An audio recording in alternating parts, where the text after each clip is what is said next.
जोहार। हमरे जुड़ चुकी हमरे करी खास कार्यक्रम कृषि दर्शन से। तो फुलो दी हमरे कर जे किसान भाई मने हैं से मने लागत है कि नया साल में नया नया तकनीक, नया नया जानकारी, नया नया सोच के साथे अपन जीवन का आगाज कर चुको जी बिल्कुल कर चुक होबे परतुदा।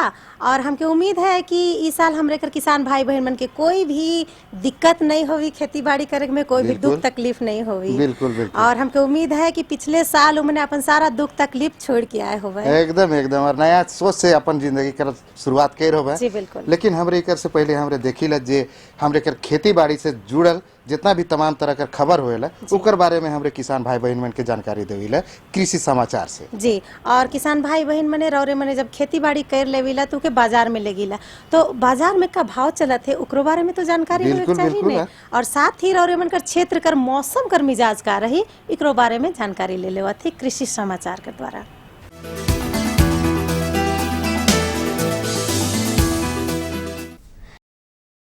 नमस्कार, कृषि समाचार में आपका स्वागत है। मैं हूं हिमांशु शेखर। आइए देखते हैं आज कृषि समाचार में क्या है खास। राज्य में प्रखंड स्तर पर स्थापित किए जाएंगे कृषि उपकरण बैंक। ड्रिप इरिगेशन लगवाने के लिए किसानों को दिया जाता है 90% अनुदान। मेड़ निर्माण कार्य को आसानी से करता है बॉन्ड फार्मर। राज्य के सभी छोटे बड़े किसान अपने कृषि कार्यों में उन्नत कृषि यंत्रों को शामिल करके बेहतर खेतीबाड़ी कर सकें, इसके लिए राज्य के कृषि एवं गन्ना विकास विभाग और भूमि संरक्षण निदेशालय के संयुक्त प्रयास से राज्य में कृषि यांत्रिकीकरण प्रोत्साहन योजना चलाई जा रही है। इस योजना के तहत प्रखंड स्तर पर कृषि उपकरण बैंकों की स्थापना की जाएगी। कृषि एवं गन्ना विकास विभाग और भूमि संरक्षण निदेशालय झारखंड द्वारा सम्मिलित रूप से राज्य में कृषि यांत्रिकीकरण प्रोत्साहन योजना चलाई जा रही है। इस योजना के तहत प्रखंड स्तर पर कृषि उपकरण बैंकों की स्थापना की जा रही है। साथ ही इस योजना के तहत किसानों को निजी स्तर पर भी कृषि उपकरण उपलब्ध कराने की योजना है। राज्य के किसान इस योजना का लाभ लेने या अधिक जानकारी के लिए भूमि संरक्षण विभाग के कार्यालय से संपर्क कर सकते हैं।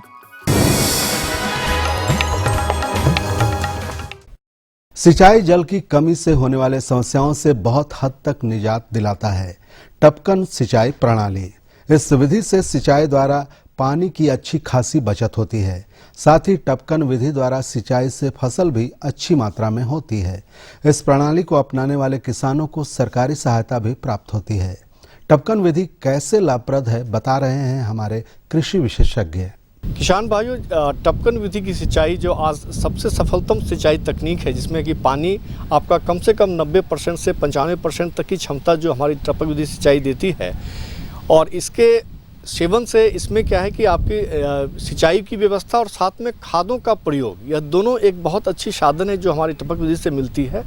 और इसको किसान भाई आप ज़रूर अपनाएं, क्योंकि सरकार की इसमें 90% तक अनुदान राशि आपको दे है। और इसके प्रयोग से आपकी जो कुएं का पानी है जो आप इस्तेमाल करते हैं, जो आप पटवन विधि से, तो टपकन विधि में आपके बहुत पानी बचेंगी और उत्पादन भी आपको दुगुना मिलेगा पटवन विधि की अपेक्षा।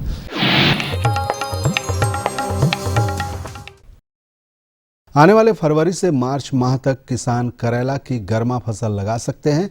करेला के बेहतर उत्पादन पाने के लिए किसान अर्का हरित, पूसा 2 मौसमी और कोयम्बटूर नामक उन्नत प्रभेदों की बुआई कर सकते हैं। ये प्रभेद झारखंड के लिए कृषि विशेषज्ञों द्वारा अनुशंसित हैं। अर्का हरित, पूसा 2 मौसमी और कोयम्बटूर करेला के उन्नत प्रभेदों में ये अच्छी मानी जाती हैं। खासकर झारखंड की जलवायु और मौसम के हिसाब से ये किस्में बेहतर मानी जाती हैं। अच्छी जल निकासी वाली हल्की दोमट मिट्टी में इन किस्मों की 5 से 6 किलोग्राम बीज प्रति हेक्टेयर की दर से बुआई कर और उचित कृषि कार्यों को करके 125 से 150 क्विंटल उपज प्राप्त की जा सकती है।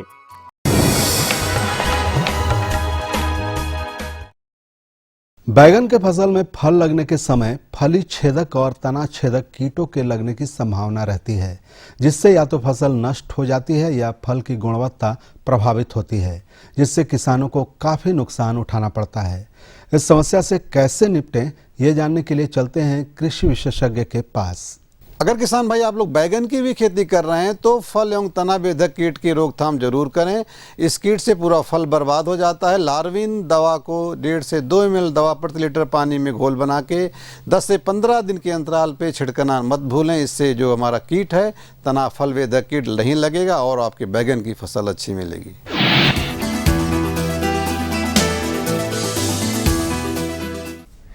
कुछ फसलों को लगाने के लिए खेतों में मेड़ बनाना आवश्यक होता है।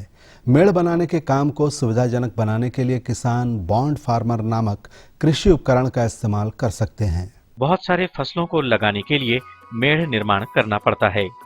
पारंपरिक औजारों द्वारा मेड़ निर्माण करने में वक्त और मेहनत ज्यादा लगते हैं, परंतु इस बॉन्ड फार्मर उपकरण की सहायता से एक समान मोटाई के मेड़ का निर्माण आसानी से किया जा सकता है। यह उपकरण बिरसा कृषि विश्वविद्यालय के कृषि अभियंत्रण विभाग से प्राप्त किया जा सकता है।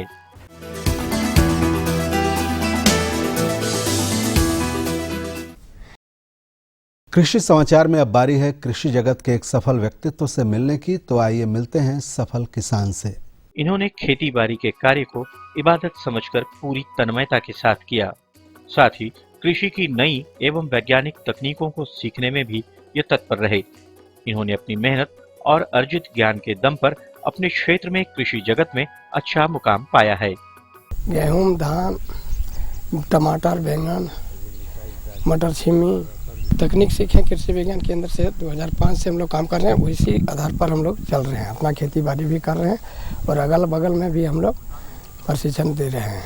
बाल बच्चा सर पढ़ रहे हैं, छोटा छोटा अपना जो भी कमाई होता है उसी से भी पढ़ाते लिखाते हैं सर। और अब एक नजर राज्य के कुछ प्रमुख शहरों के मौसम के मिजाज पर।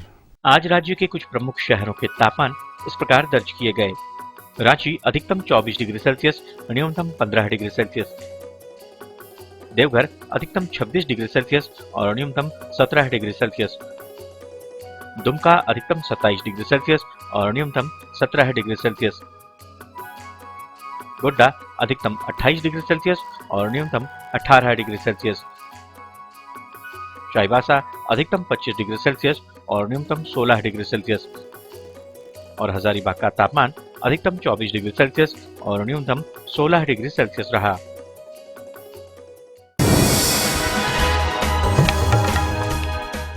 और अब मंडी भाव में आइए नजर डालते हैं अनाजों के भाव पर। राज्य के प्रमुख किराना बाजार में खाद्यान्नों के भाव सामान्य रहे। वहीं सब्जी मंडियों में नरमी का रुख रहा है। फूल गोभी खुदरा में 15 रुपए से लेकर 20 रुपए, टमाटर 10 रुपए से लेकर 15 रुपए प्रति किलो बिका। वहीं प्याज अपने बढ़े हुए मूल्य 25 रुपए से लेकर 30 रुपए प्रति किलो की दर से बिका। वहीं कुछ प्रमुख खाद्यान्नों के आज के भावों पर नजर डालें तो इस प्रकार रहे। चावल मध्यम न्यूनतम 2000 रुपए से लेकर अधिकतम 2200 रुपए। गेहूं न्यूनतम 1500 रुपए से लेकर अधिकतम 1600 रुपए। दाल अरहर न्यूनतम 6500 रुपए से लेकर अधिकतम 7100 रुपए। दाल मसूर न्यूनतम 4300 रुपए से लेकर अधिकतम 4500 रुपए। दाल चना न्यूनतम 5800 रुपए से लेकर अधिकतम 6100 रुपए। आलू न्यूनतम 1200 रुपए से लेकर अधिकतम 1600 रुपए। सरसों तेल न्यूनतम 10100 रुपए से लेकर अधिकतम 10200 रुपए प्रति क्विंटल रहा। कृषि समाचार में आज इतना ही। अगले दिन अगले अंक में फिर मुलाकात होगी कुछ ताजा तरीन खबरों के साथ। तब तक के लिए दीजिए इजाजत। नमस्कार, जोहार।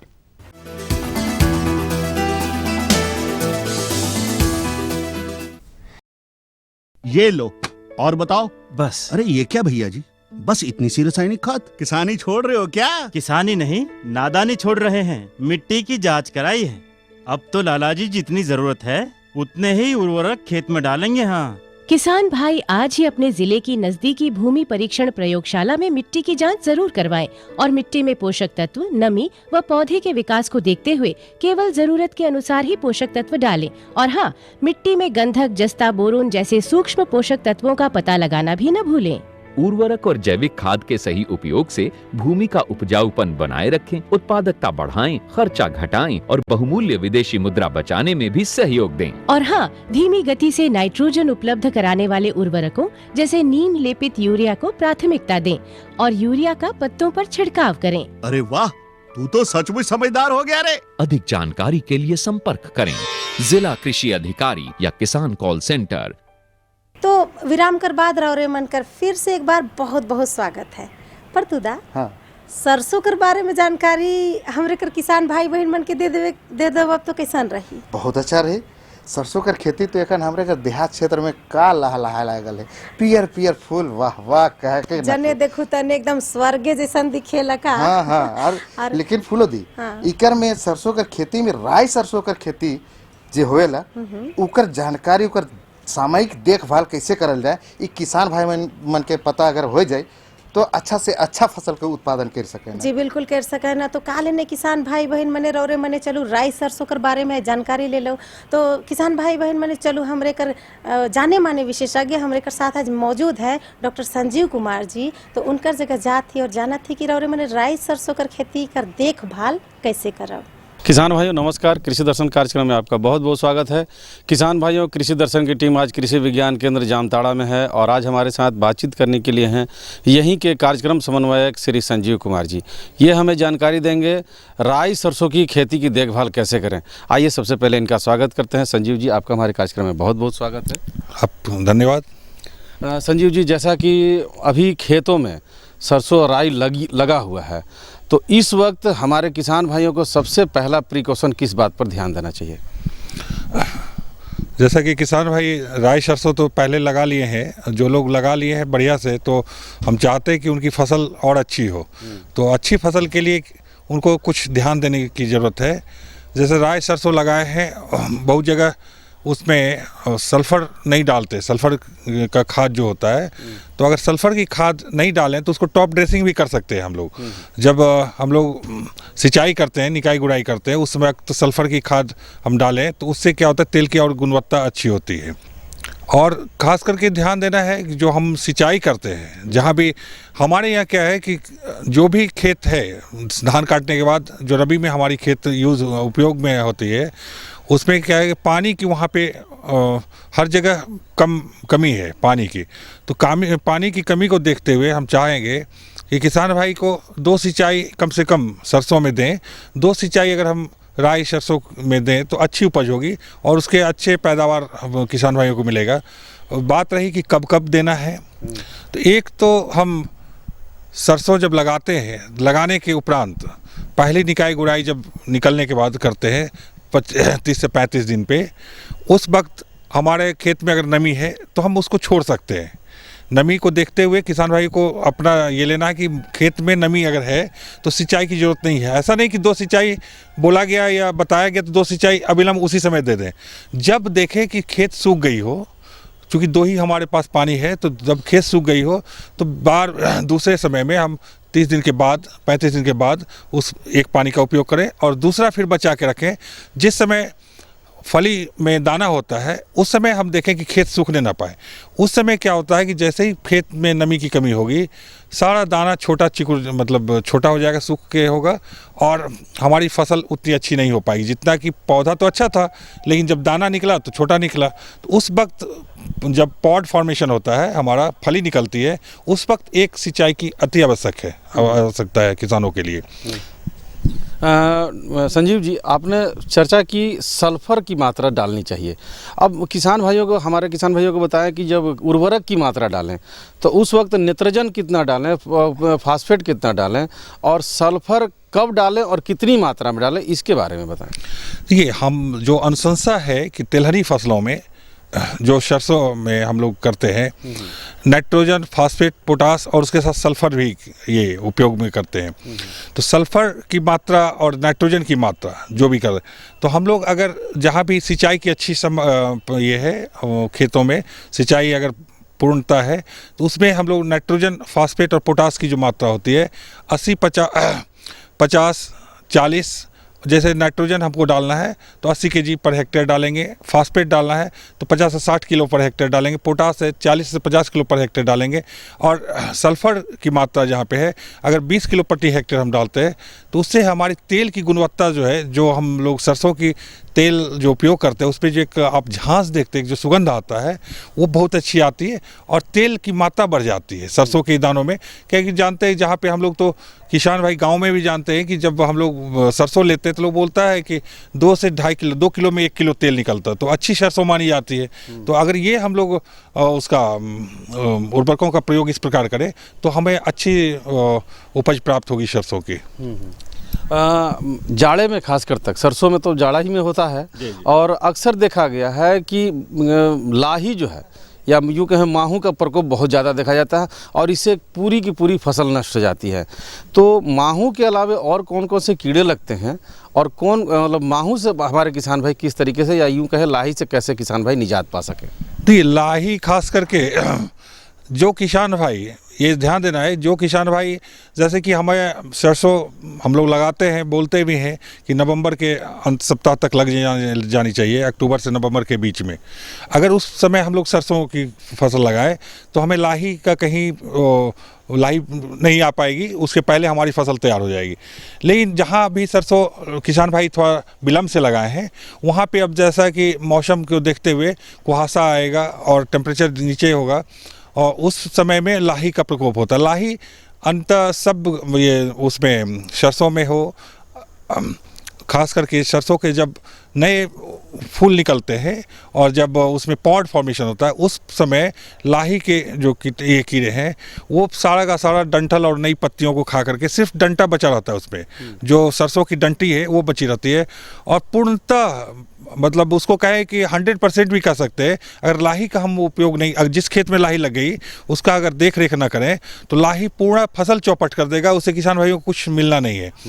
तो इसलिए हम चाहेंगे कि लाही का जो बचाव करें उसमें एक चीज़ ध्यान देने की बात है। किसान भाई करते क्या है कि जो दवा अनुशंसित है मिथाइल डिमेटोन 1 लीटर प्रति हेक्टेयर की दर से, ठीक है, 1 लीटर तो हमने अनुशंसा कर दिया।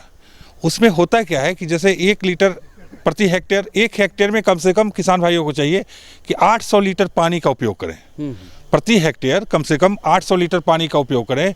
तो 800 लीटर पानी में अगर हम 1 लीटर दवा डालते हैं तो क्या होगा कि पूरी खेत की फसलें अच्छी तरह से भीगेगी पत्ता। और दूसरा है कि जब स्प्रे करें हम तो नोजल जो होता है स्प्रेयर का, आपने देखा होगा कि स्प्रे का नोजल आगे से थोड़ा सा मुड़ा हुआ होता है। इस कारण से होता है कि हम लोग जो पत्ती है उसको ऊपर से भी स्प्रे करें और फिर जब हम घुमा देते हैं इसको, ये नोजल को, तो नीचे पत्ती में भी उसके अंडा जो है, कोई भी कीड़े के अंडे पत्ते के ऊपर भी होता है नीचे भी होता है। तो जब हम अच्छी प्रकार से उसको धोएंगे फसलों को तभी उससे निदान पा पाएंगे। और ये हमारा कहना इसलिए था कि 800 लीटर पानी मैं इसलिए जोर दे रहा हूँ कि किसान भाइयों में देखा गया है कि जब उनको अनुशंसा की जाती दवा 1 लीटर कोई भी दवा, जैसे कि हमने बताया कि 1 लीटर में 1 मिलीग्राम डालना है, वो क्या करेंगे कि पूरे खेत के लिए जैसे 200 लीटर पानी लिया तो उनको तो मालूम है कि डॉक्टर साहब ने बताया कि 1 लीटर प्रति ml, तो 200 लीटर में 200 ml, तो 200 ml में पूरा हेक्टेयर 1 हेक्टेयर से वो स्प्रे कर देंगे। उसमें क्या होता है कि कंसंट्रेशन बहुत कम हो जाता है और किसान तो सोचते हैं कि हमने तो स्प्रे कर दिया, लेकिन उससे कोई बचाव नहीं हो पाता है और ये हानि का कारण होता है। तो खास करके किसान भाइयों को ध्यान देना चाहिए कि जो अनुशंसित मात्रा है पानी की वो जब उपयोग करेंगे तो दवा अपने आप अनुशंसित हो जाएगी। हमने बोला कि 800 लीटर पानी में 1 लीटर दवा, तो उतना दें और बढ़िया से अगर फसलों को दें तो हमें निसंकोच अच्छी फसल उत्पादन होगी सरसों की। संजीव जी, आप हमारे कार्यक्रम में, इसके लिए आपका बहुत बहुत धन्यवाद। धन्यवाद आपको भी। अम्मा खाना दे दो ना। सबर कर गोलू, अभी दाल नहीं गली है। तू फिक्र ना कर गोलू की अम्मा, अब की बार अपनी दाल खूब गलेगी। क्या मतलब जी? अब की बार NFSM के तहत दाल की पैदावार को बढ़ाने के तरीकों को दिखाने के लिए देश में 1000 क्षेत्र चुने गए हैं, जिसमें हमारा इलाका भी आ गया है। पर इससे हमें क्या फायदा?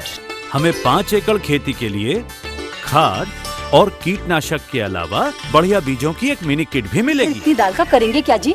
अरे भगवान, सरकार ने दलहन का समर्थन मूल्य भी खूब बढ़ा दिया है और इनकी खरीद का भी पूरा इंतजाम कर लिया है।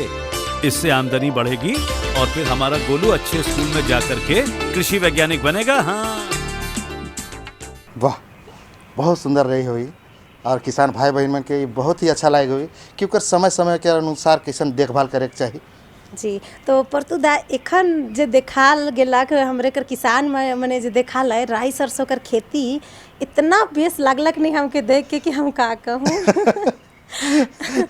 तो परतुदा और आगे का जानकारी है? जानकारी तो और है, ऐसे आजकल जाने लगी शहर में मशरूम का ज्यादातर बिक्री होता है, जेके गांव देहात में खुखड़ी भी कहल जाए, खुखड़ी भी कहल जाए। और देखिए ना परतुदा गांव देहात में हमरे कर किसान मने पूरा में वो जो खुखड़ी निकलेला, हाँ, बहुत जोर खाए ना, बहुत जोर खाए ना, पूरा खुखड़ी कहे ना ओके। हाँ? लेकिन ये वेस्टर्न मशरूम है के अच्छा इकर प्रजाति भी होएला। हाँ, प्रजाति है के अच्छा। वेस्टर्न मशरूम कर खेती कैसे करल जाए और इकर का महत्व है के इकर बारे में आज अगर हमरे जानकारी किसान भाई बहन उनके दे दी तो कैसे रही? एकदम बहुत बढ़िया रही। अच्छा परतुदा ये जो मशरूम है बाजार में तो इकर बहुत ज्यादा मांग रहेला, बहुत मांग और महंगा भी है एकदम, और सब्जी से ज्यादा इकर बहुत हाँ, ज्यादा और किसान भाई मने इकर उत्पादन करके अच्छा मुनाफा भी कमाते हुए एकदम बिल्कुल। तो चलो हमरे कर गांव देहात कर किसान भाई बहन मन के इकर विशेष से जानकारी, विस्तार पूर्वक जानकारी हमरे कर विशेषज्ञ से देवाए देबो। बिल्कुल बिल्कुल। तो हमरे कर विशेषज्ञ है डॉक्टर करुणा कुमारी, जेकर से हमरे वेस्टर्न मशरूम के बारे में जानकारी हासिल करत। किसान भाइयों नमस्कार, कृषि दर्शन के इस कार्यक्रम में आपका बहुत बहुत स्वागत है। किसान भाइयों, कृषि दर्शन की टीम आज मौजूद है कृषि विज्ञान केंद्र जामताड़ा में। किसान भाइयों, आज आपको यहाँ जानकारी दी जाएगी कि वेस्टर्न मशरूम की खेती कैसे करें और इसका महत्व क्या है। इसी संबंध में जानकारी देने के लिए आज हमारे साथ मौजूद है यहीं के कृषि वैज्ञानिक डॉक्टर करुणा कुमारी। आइए पहले इनका स्वागत करते हैं। डॉक्टर साहब, आपका इस कार्यक्रम में बहुत बहुत स्वागत है। आप सबों का भी, कृषक भाई बहनों का इस कार्यक्रम में स्वागत है जी। डॉक्टर साहब, हमारे किसान भाइयों को आप ये बताएं कि वेस्टर्न मशरूम क्या है? देखिए, मशरूम एक ऐसा है जिसकी खेती सदियों से चली आ रही है। मशरूम की खेती सदियों से चली आ रही है और बहुत पुराने ज़माने से लोग इसका उपयोग करते थे, लेकिन भारत में इसकी शुरुआत अभी कुछ दिन पहले से हुई है और विदेश में ये पहले से थे। इसको हम लोग कुकुरमुत्ता, गोबर छत्ता या खुखड़ी भी कहते हैं। और इसका जो है उपयोग है कि हम इस बहुत सारे पौष्टिक पदार्थ पाए जाते हैं, जैसे कि इसमें प्रोटीन की मात्रा ज़्यादा है, कार्बोहाइड्रेट की मात्रा है, नमक की मात्रा कम है, लवण कम है, इसलिए ये कोलेस्ट्रॉल की मात्रा कम है, इसलिए स्वास्थ्य के लिए भी बहुत ये स्वास्थ्यवर्धक है और पौष्टिक है। इसका पाचन भी आसानी से होता है और इसके पाचन किसी तरह की बीमारी नहीं, अगर इसका सेवन प्रतिदिन किया जाए तो इसमें किसी तरह की बीमारी नहीं होती है और इसका उत्पादन भी बहुत अधिक सरल है। और इसमें हम लोग देखते हैं कि इसमें बहुत सारे तरह के पाए जाते हैं। मशरूम बहुत सारे तरह के होते हैं, जैसे कि हम लोग कुछ खाने वाले होते हैं, कुछ दवाइयाँ होते हैं, कुछ विषैली मशरूम भी होते हैं। तो जो खाने वाले मशरूम होते हैं वो वेस्टर्न मशरूम होते हैं, मिल्की मशरूम होते हैं, बटन मशरूम होते हैं और हम लोग पैडी स्ट्रॉ मशरूम भी होते हैं। लेकिन हम लोग अधिकतर जो वेस्टर्न मशरूम है उसकी तकनीक बहुत सरल है, इसलिए हम लोग ज़्यादातर किसानों को, युवतियों को जो बेरोजगार हैं उनको सलाह देते हैं कि आप आत्मनिर्भर बन सकें और इसका बेकार समय में इसकी खेती करें, जिससे कि इसका उत्पादन होगा और आप कुछ पैसे कमा सकते हैं, एक रोजगार हो जाएगा। वेस्टर्न मशरूम जो है इसकी खेती करने के लिए हमारे किसान भाई कौन से विधि अपनाएंगे? वेस्टर्न मशरूम की खेती करने के लिए बहुत ही सरल तकनीक है और इसमें हम लोग दो तरह से करते हैं, एक रासायनिक विधि से करते हैं, एक गर्म शोधन विधि से करते हैं।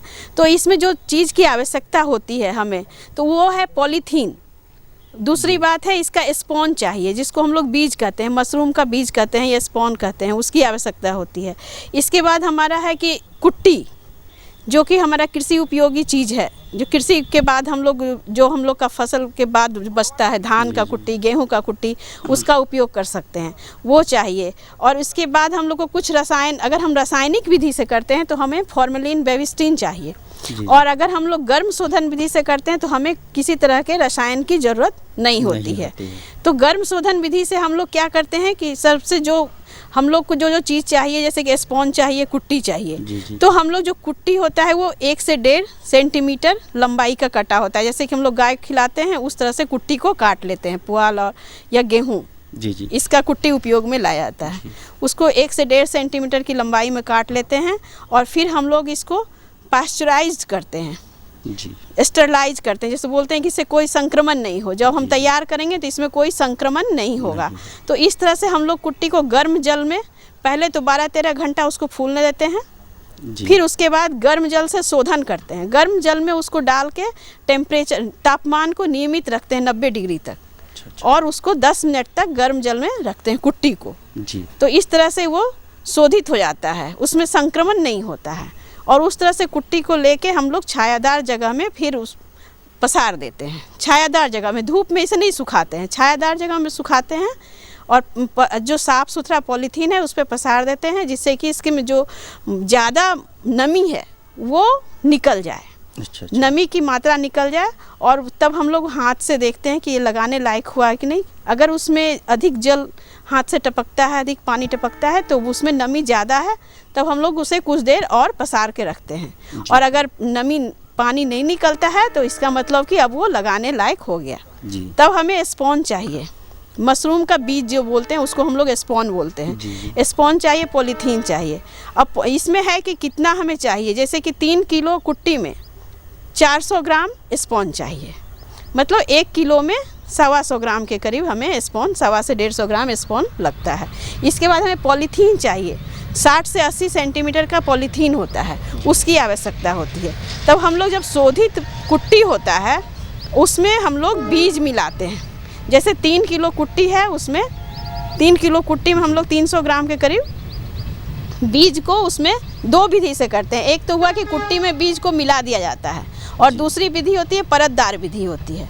तो सबसे पहले हम लोग जो परतदार विधि है उसमें सबसे पहले पॉलीथीन ले लिया जाता है, नीचे कुट्टी को बिछा दिया जाता है। 3-4 सेंटीमीटर की तह कुट्टी, जो हमारा शोधित कुट्टी है उसको बिछा देते हैं। इसके बाद बीज चारों तरफ से, बीज को छोड़ के, बीज जगह को छोड़ देते हैं, पॉलीथीन में चारों तरफ से बीज डालते हैं, स्पॉन डालते हैं। फिर उसमें कुट्टी का एक तह लगाते हैं, फिर स्पॉन डालते हैं। इस तरह से 3-4 तह तैयार कर लेते हैं जी। और फिर हम लोग उसको रबड़ से पैक कर देते हैं। ये हमारा गोलाकार पैक तैयार हो जाता है, पॉलीथीन पैक तैयार हो जाता है। इसको पॉलीथीन पैक कहा जाता है। पॉलीथीन पैक तैयार हो गया। अब हम लोग इसको क्या करते हैं, किसी सुरक्षित जगह पे रख देते हैं। सुरक्षित जगह पर रखते हैं, इसका कहने का मतलब इसमें जो सावधानियां होनी चाहिए, जैसे कि तिलचट्टा, चूहा, छिछुंदर, इन सब से इसका हम लोग बचाव करते हैं। नहीं तो ये क्या हो जाएगा कि हमारा संक्रमित हो जाएगा, फिर इससे हम उत्पादन नहीं ले सकते हैं। इसलिए इसको हम लोग साफ और सुरक्षित जगह पे रखते हैं। और इसको रखने के लिए हम लोग पहले क्या करते हैं कि रूम का भी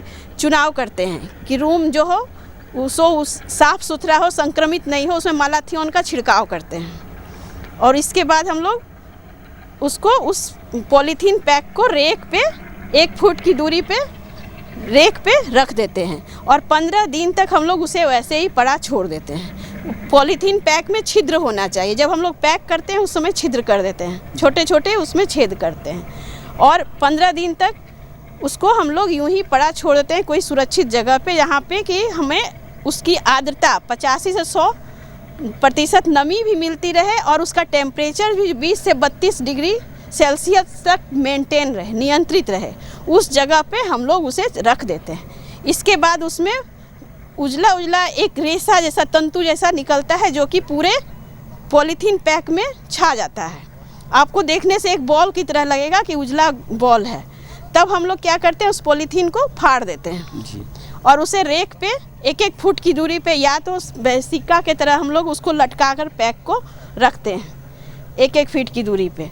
इसके बाद हम लोग देखते हैं कि उसमें पॉलीथीन को निकाल देते हैं, उसमें कोशिका का बढ़ाव हो जाता है, तंतु पूरे फैल जाते हैं। तब हम लोग इस पर सुबह शाम पानी का छिड़काव करते हैं। इसके बाद 6 दिन के बाद इसमें पहला फलन होता है, जो कि वेराइटी पे, वेस्टर्न मशरूम की जो वेराइटी होती है, बड़ी बड़ी वेराइटी, अच्छे अच्छे फूल छत्ते की तरह निकल जाते हैं।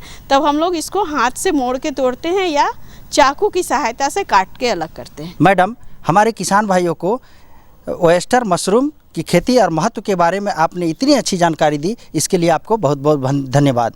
आपको भी धन्यवाद।